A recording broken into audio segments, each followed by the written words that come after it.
इसी क्रम में मैं अपने राजस्थान में निम्न परिवर्तन चाहूँगी। अगर मैं शिक्षा के क्षेत्र में बात करूं तो मैं चाहूँगी कि 2030 तक हमारी शिक्षा गुणवत्तापूर्ण और रोजगारोन्मुखी हो। क्योंकि हमारी साक्षरता दर 66% है, जिसमें पुरुष साक्षरता दर 79.2% एवं महिला साक्षरता दर 52% है, जो कि चिंतनीय विषय है। मैं चाहूँगी कि 2030 तक हमारे जो महिला और पुरुष साक्षरता दर के बीच का जो अंतर है, ये अंतर समाप्त हो और हमारी साक्षरता दर और बढ़े।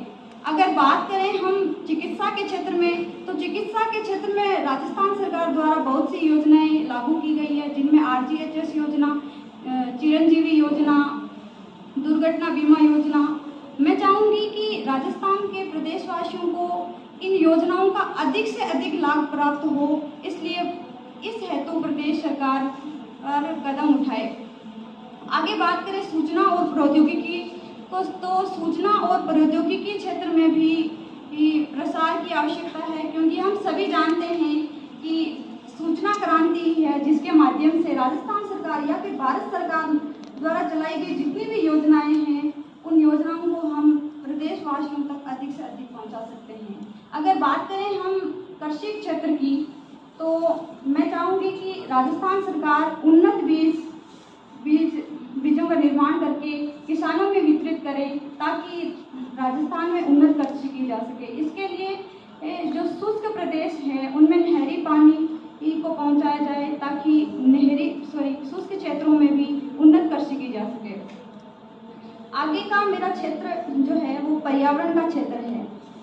क्योंकि हम सभी को पता है कि पर्यावरण हमेशा मानव विकास में सहयोगी रहा है, इसीलिए कहा गया है कि रक्त का संचार पर्यावरण और सांसों की रफ्तार पर्यावरण। इसलिए मैं चाहूँगी कि राजस्थान सरकार 2030 तक विभिन्न संस्थाओं के साथ जुड़कर, विशिष्ट जनों के साथ जुड़कर के राजस्थान में जो पर्यावरण को संरक्षण करने वाली योजनाएं लागू करें। आगे बात की जाए सामाजिक क्षेत्र में, तो मैं महिलाओं के लिए बोलना चाहूँगी।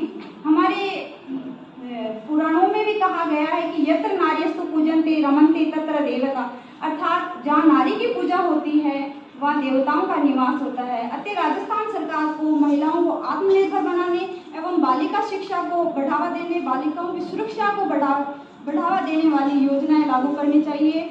इसके लिए वर्तमान में जो योजनाएं चल रही है, जैसे कि IM शक्ति योजना, उड़ान योजना या फिर कालीबाई भीम स्कूटी योजना, इन योजनाओं का लाभ अधिक से अधिक महिलाओं और बालिकाओं को मिले, ऐसे प्रयास राजस्थान सरकार को करने चाहिए। इसके अलावा सामाजिक क्षेत्र में मैं एक परिवर्तन चाहूँगी कि हमारे जो वरिष्ठ जन हैं, वरिष्ठ नागरिक हैं, उनके लिए मैं चाहूँगी कि राजस्थान सरकार 2030 तक प्रत्येक जिले में एक राजकीय वृद्धाश्रम की स्थापना करे, ताकि हमारे जो वरिष्ठ नागरिक हैं इनका जीवन स्तर और इनके जीवन स्तर में सुधार हो सके।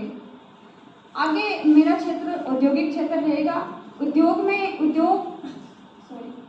उद्योग क्षेत्र में नवाचारों की आवश्यकता है, नए पर्यावरण संरक्षित उद्योगों के निर्माण की आवश्यकता है। आगे मैं चाहूँगी कि यातायात के साधन हमारे राजस्थान में और भी सुलभ हो, ग्रामीण क्षेत्रों में यातायात के साधन बढ़े और दूसरे राज्यों के साथ यातायात विकसित हो।